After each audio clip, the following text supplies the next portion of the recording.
Welcome, everybody, to another play series in the Mega Man franchise. And yeah, it has been quite a while, like over a year since I've played this series. And right off the bat, we're treated to a opening animatic. These were introduced in the Mega Man 4 game, and ever since then, every single Mega Man since has had some sort of opening animatic. Obviously, the Mega Man Classic series has had very limited in scope stories. I mean, the story didn't really kick up a notch until the Mega Man X series, and that's when it really started getting depressing as a franchise. Like, the Mega Man Battle Network series went on a more lighter route in terms of story progression, but the Mega Man series, as you travel along to X, to Zero, to Legends, it actually tells a really depressing story overall, the entire franchise.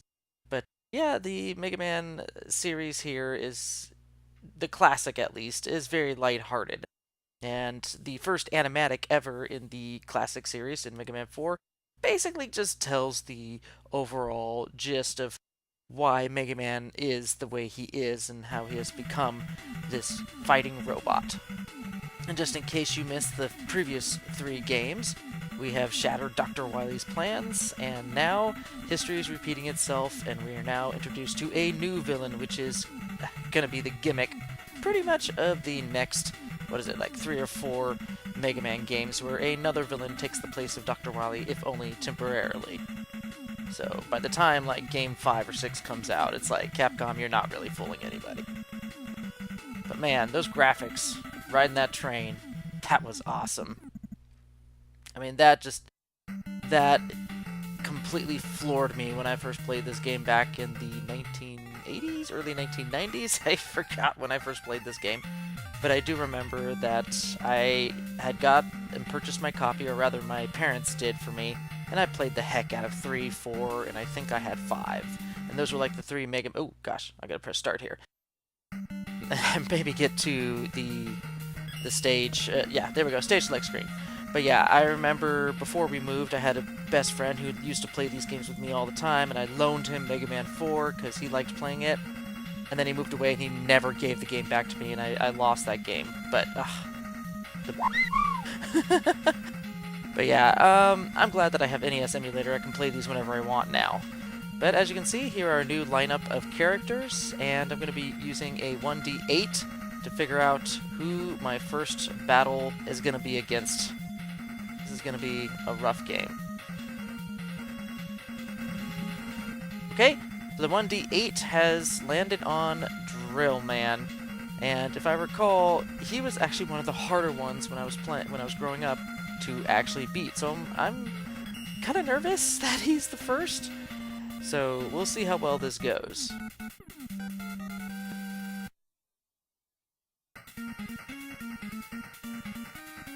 So this is your standard ground level. And we be introduced right off the bat to Jumbig, which is this game's Big Eye, I guess? Not very durable, and actually kind of a lot easier than Big Eye ever was. And then, of course, you also have these little ladybug enemies, which are supremely annoying and have very good tracking AI. And I think they're used in no less than like 4, maybe 5 Robot Master stages, and I think a few of the Dr. Wily or Cossack stages. So yeah, they are an enemy that gets a lot of mileage out of this game, and they're very annoying. Speaking of which, why not combine them with spikes? Because that makes every day better. In this case, just keep going. If you know what's coming up ahead and you can just dodge them entirely, just keep going. And we come across a very underutilized enemy, if you will, but trying to get a shot in on them is very difficult because you think they all open at the same time, but then they start changing their timings individually from each other. So they're actually not on a set interval limit. And another part of my no Death Buster only run is like Mega Man 2 and 3 before that I've played, I will collect and possibly use E-Tanks that were given to me throughout the game. So it's like, can I possibly beat Buster Only No Death run, giving everything that the game has given me previously, like existing in the level. Like, I will not go and farm these E-Tanks, but I will pick them up at least once. And wow, the extra life generator is very, very generous in this game.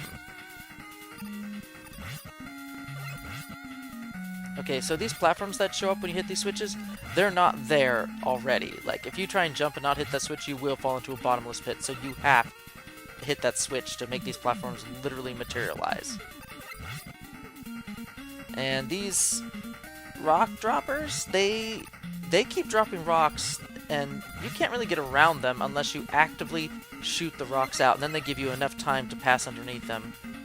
And that's pretty much the whole stage. A lot shorter than I was remembering.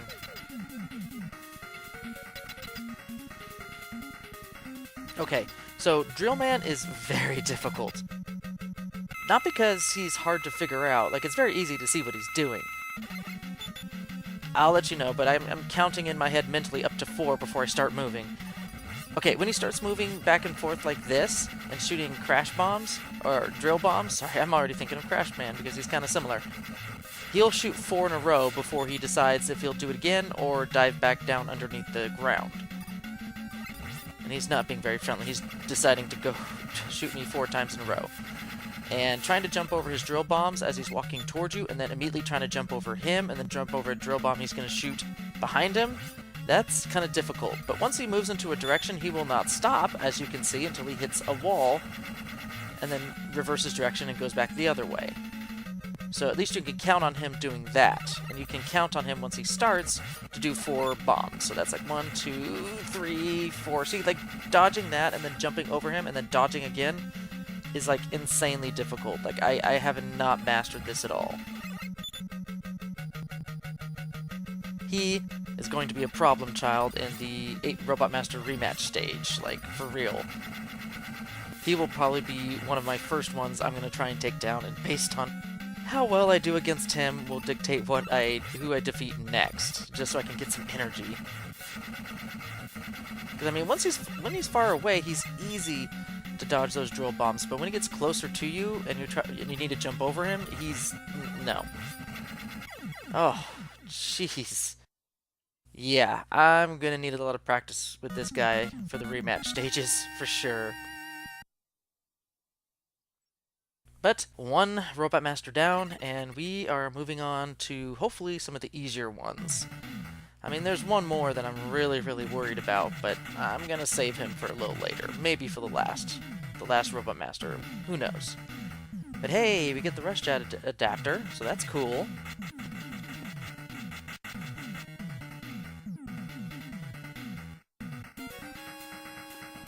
Passwords are getting a little more complex now. But yes, Drillman is down, and I am so glad I finally got that one out of the way. There's a few other troublemakers here in this lineup, but he was one of the worst ones. So thank you 1d8 dice for giving him to me first, and now I don't have to worry about him for almost the rest of the game. So who's next? Which Robot Master will the dice pick? We'll find out in the next video. So until then, see y'all later, and stay retro. Yay, everybody's favorite part of the video, outtakes. This last jump before the end got me. It is literally the hardest jump in this level. It's actually a little further than you'd expect. But, of course, the rest of the outtakes were against Drillman himself, further proving his problem child status. He is very difficult to get down with the timing to jump over him, to the point where I couldn't really do it. I'm still having trouble to this day to try and get over his timing, jumping over his drill bomb, jumping over him, and then whatever he shoots on the back end. So if you have a choice between getting hit by him with contact damage and his drill bombs, go with the drill bombs. They hurt a lot less. But yeah, he's a troublemaker, and no 2 buts about it. And he's going to be a pain in the butt on the Robot Remaster stages. So really not looking forward to that one. Enjoy my misery.